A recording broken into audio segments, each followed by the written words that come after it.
شروع کرتا ہوں اللہ کے نام سے جو بڑا مہربان نہایت رحم والا ہے۔ وہب بن منبع روایت بیان کرتے ہیں کہ حضرت مریم سلام اللہ علیہا اپنے بیٹے حضرت عیسیٰ علیہ السلام کو لے کر لبنان کے پہاڑوں میں پناہ گزین ہو گئی، اور ہمیشہ کی طرح وہاں بھی حضرت مریم اور حضرت عیسیٰ علیہ السلام سارا دن روزے میں گزارتے اور ساری رات اللہ تعالیٰ کی عبادت میں صرف کر دیتے۔ یہ کھانے اور پینے میں درختوں کے پتے، پھل اور بارش کا پانی استعمال کیا کرتے۔ یہ سلسلہ کچھ سالوں تک جاری رہا۔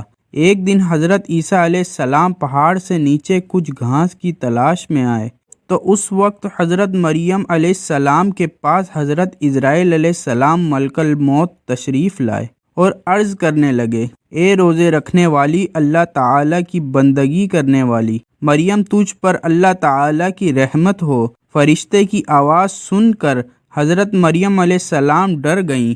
حضرت مریم علیہ السلام کانپنے لگیں۔ آپ علیہ السلام نے پوچھا کہ تم کون ہو؟ تم کو دیکھ کر میں ہوش و حواس کو برقرار نہیں رکھ سکی۔ اس فرشتے نے حضرت مریم علیہ السلام کو کہا کہ میں چھوٹے اور بڑوں پر رحم کرنے والا نہیں ہوں، میں اللہ تعالیٰ کے حکم سے روح قبض کرتا ہوں۔ حضرت مریم علیہ السلام نے پوچھا کہ تم یہاں کیا لینے آئے ہو؟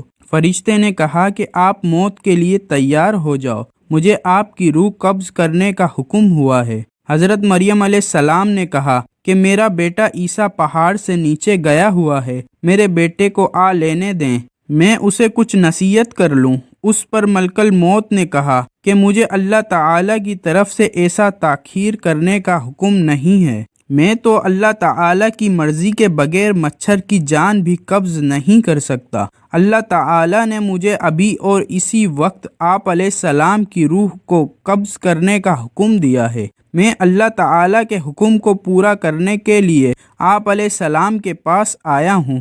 حضرت مریم کہنے لگیں، اگر میرے مولا کی رضا یہ ہے تو میں بھی تیار ہوں۔ چنانچہ حضرت مریم کی روح قبض کر لی گئی، اس حال میں کہ آپ لکڑی کے تنے سے ٹیک لگائے ہوئے بیٹھی ہیں۔ حضرت عیسیٰ کو واپسی پر تاخیر ہو گئی، اور آپ رات کو جب واپس آئے تو دیکھا کہ ان کی والدہ درخت کے تنے سے ٹیک لگائے بیٹھی ہیں، تو آپ نے سمجھا کہ والدہ سو رہی ہیں۔ آپ اپنی والدہ کے سامنے کھڑے ہو گئے اور کافی دیر کھڑے رہے، پر والدہ جب نہ اٹھیں تو حضرت عیسیٰ نے سوچا کہ والدہ کو جگا لینا بہتر ہے، کیوں نہ انہوں نے صبح سے کچھ نہیں کھایا ہے، اور آپ والدہ کے بالکل پاس گئے اور عرض کی، اے میری والدہ اٹھیں، دیکھیں اندھیرا گہرا ہو چکا ہے اور یہ وقت تو آپ کی گریہ و زاری کا ہے، کیا آج اللہ تعالیٰ کی عبادت نہیں کرنی آپ نے؟ پھر حضرت عیسیٰ علیہ السلام نے سوچا کہ لگتا ہے کہ ماں میٹھی نیند میں سو رہی ہے، اس لیے انہیں مزید اٹھانے کی کوشش نہ کی۔ پھر محراب کے سامنے کھڑے ہو گئے۔ آپ علیہ السلام نے کچھ نہ کھایا پیا۔ آپ علیہ السلام دیکھ رہے تھے کہ حضرت مریم علیہ السلام اٹھیں، ماں اور بیٹا دونوں مل کر روٹی کھائیں، یہاں تک کہ رات کا آخری پہر ہو گیا۔ حضرت عیسیٰ علیہ السلام محراب کے پاس کھڑے رہے یہاں تک کہ صبح ہو گئی۔ پھر حضرت عیسیٰ علیہ السلام نے اپنی ماں کے چہرے مبارک پر اپنا چہرہ رکھ کر بولا، ماں جی، رات بھی گزر گئی ہے، اب صبح ہو گئی ہے، نماز کا وقت بھی گزر گیا۔ حضرت عیسیٰ علیہ السلام یہ باتیں کر کے رونے لگے۔ آپ علیہ السلام اتنا روئے کہ آپ علیہ السلام کو دیکھ کر فرشتے اور پہاڑ بھی کانپ اٹھے تھے۔ فرشتے بھی آسمانوں پر روئے تھے۔ اللہ تعالیٰ کی طرف سے فرشتوں سے دریافت کیا کہ تم کیوں رو رہے ہو؟ فرشتوں نے جواب دیا، یا اللہ، آپ بہتر جانتے ہو کہ ہم کیوں رو رہے ہیں۔ پھر خدا کی طرف سے وحی نازل ہوئی، اور پھر حضرت عیسیٰ علیہ السلام کو ایک آواز سنائی دی، اے عیسیٰ، اپنی ماں کے چہرے سے منہ کو ہٹاؤ۔ آپ علیہ السلام کی ماں اب دنیا سے پرواز کر گئی ہیں۔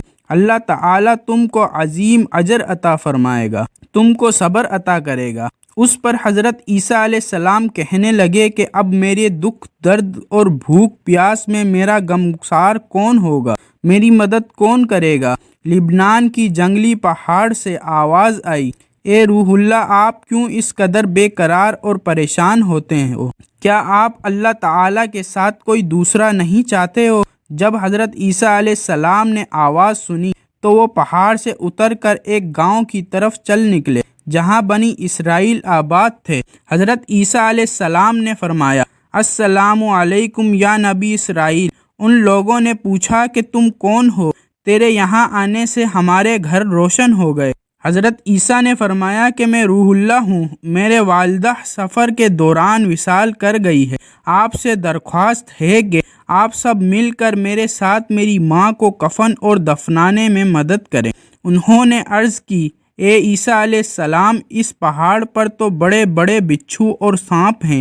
ہمارے آباء و اجداد 3 صدیوں سے اس پہاڑ کی طرف نہیں گئے، ہم کو وہاں جانے سے خوف آتا ہے۔ بنی اسرائیل کے لوگوں کی باتیں سن کر حضرت عیسیٰ علیہ السلام پہاڑ کی طرف واپس آ گئے۔ پہاڑ کے اوپر آ کر آپ علیہ السلام نے دیکھا کہ وہاں بہت ہی حسین و جمیل 2 نوجوان کھڑے ہیں۔ آپ علیہ السلام نے ان کو سلام کیا، انہوں نے بھی سلام کا جواب پیش کیا۔ حضرت عیسیٰ علیہ السلام نے ان دونوں نوجوانوں سے بھی یہی درخواست کی کہ میری ماں اس دنیا سے پردہ کر گئی ہے، کیا تم میری ماں کو دفنانے میں میری مدد کرو گے؟ ان دونوں میں سے ایک نے کہا کہ یہ نوجوان میکائیل اور دوسرا اسرافیل ہیں۔ یہ لو، اللہ تعالیٰ نے یہ کفن بھیجا ہے، تیری ماں کو غسل کروانے کے لیے جنت سے حوریں بھی اتر رہی ہیں۔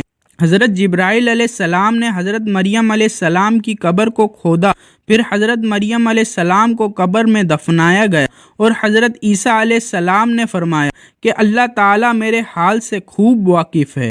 حضرت عیسیٰ علیہ السلام نے عرض کی، یا اللہ، میں ماں کے غم میں چور تھا، مجھے کسی بات کی سوجھ بوجھ نہیں تھی، اے اللہ مجھے اجازت دے کہ میں اپنے دفن شدہ ماں سے باتیں کر سکوں۔ پھر اللہ تعالیٰ کی طرف سے وحی نازل ہوئی حضرت عیسیٰ علیہ السلام کی طرف، پھر اللہ تعالیٰ نے حکم فرمایا کہ میں نے اس کو تیرے ساتھ باتیں کرنے کا حکم دے دیا ہے۔ پھر حضرت عیسیٰ علیہ السلام ماں کی قبر کے پاس آ کر پکارنے لگے، السلام علیکم ماں جی۔ قبر سے آواز آئی، اے میرے بیٹے، کیا کہنا چاہتے ہو؟ حضرت عیسیٰ علیہ السلام نے اپنی ماں سے عرض کی، ماں جی، تم کو خدا کی طرف لوٹنا کیسا لگ رہا ہے؟ حضرت مریم نے فرمایا کہ بیٹا، میں یہاں بہت ہی خوش ہوں، میں جہاں آئی ہوں یہ جگہ بہت ہی اچھی ہے۔ پھر فرمایا کہ اماں جان، آپ نے رب کو کیسا پایا؟ حضرت مریم علیہ السلام نے جواب دیا کہ میرے رب مجھ سے بہت ہی خوش ہے، جس کی وجہ سے میں یہاں بہت ہی خوش اور راضی ہوں، میں نے اپنے رب کو ناراض نہیں پایا ہے۔ حضرت عیسیٰ علیہ السلام نے عرض کیا، اے میری ماں، آپ نے موت کو کیسا پایا ہے؟ حضرت مریم علیہ السلام نے فرمایا کہ خدا کی قسم، جس نے تجھ کو نبی بنا کر اس دنیا میں بھیجا ہے، میرے حلق سے ابھی تک موت کی سختی نہیں گئی، اور ملک الموت کی ہیبت ابھی تک میری نظروں کے سامنے ہے۔